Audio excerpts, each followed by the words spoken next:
तुम्ही जर रेग्युलर माझी यूट्यूबवरती व्हिडिओ बघत नसाल तर जाऊन यूट्यूबवरती नक्की व्हिडिओ बघा. तुम्हाला त्याने इंट्राडे ट्रेडिंगमध्ये खूप सगळा फायदा होऊ शकतो.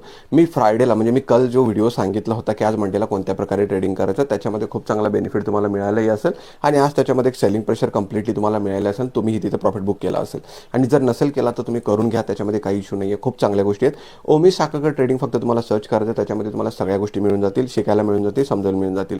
कारण भरपूर सिंपल आहेत सगळ्या गोष्टी, फक्त तुम्हाला त्या फॉलो आउट करायच्या आहेत. आता पण जर बँक निफ्टी बघत असेल तर बँक निफ्टीने एक मस्त सेलिंग प्रेशर दिल्यानंतर तिथे मी काय प्रॉफिट बुक अजूनही केलेलं नाही आणि मी अजूनही प्रॉफिट बुक करणार नाही आहे. माझं व्ह्यू मार्केट 39,000 पर्यंत जाण्याचा व्ह्यू अजूनहीपर्यंत आहे. बघूया मार्केट कितीपर्यंत जातं काय जातं, कारण ऑलरेडी 350 आसपास 39,600 टू 39,350च्या आसपास आपल्याला प्रॉफिट मिळालेलंच आहे. पण अजूनही आपण मार्केटमध्ये इथं कुठे ना कुठेतरी राईड करणार आहे. 250 ते 300 पॉईंटचं प्रॉफिट आपल्याला पहिलाच मिळालेलं आहे, पण अजूनही आपण या पोझिशनला राईड करणार आहे. कारण आपलं जे टार्गेट आहे ते 39,000च्या आसपास आहे. मी तिथंपर्यंत मार्केटला घेऊन जाणार आहे. तुम्ही पण मार्केटमध्ये जर प्रॉपर अपॉर्च्युनिटी मिळाली तुम्हाला सेल करायला तर सेल करा. 39,000चं आपलं टार्गेट असणार आहे. छोटासा SL आहे आणि टार्गेट खूप मोठा आहे. प्रत्येक ट्रेडमध्ये मार्केटच्या रिस्क असते, पण ती रिस्क कायम कमी असली पाहिजे आणि प्रॉफिट रेशियो जास्त असला पाहिजे. तेव्हाच तुम्हाला ट्रेडर बोललं जातं आणि तेव्हाच तुम्हाला ट्रेडिंग बोललं जातं.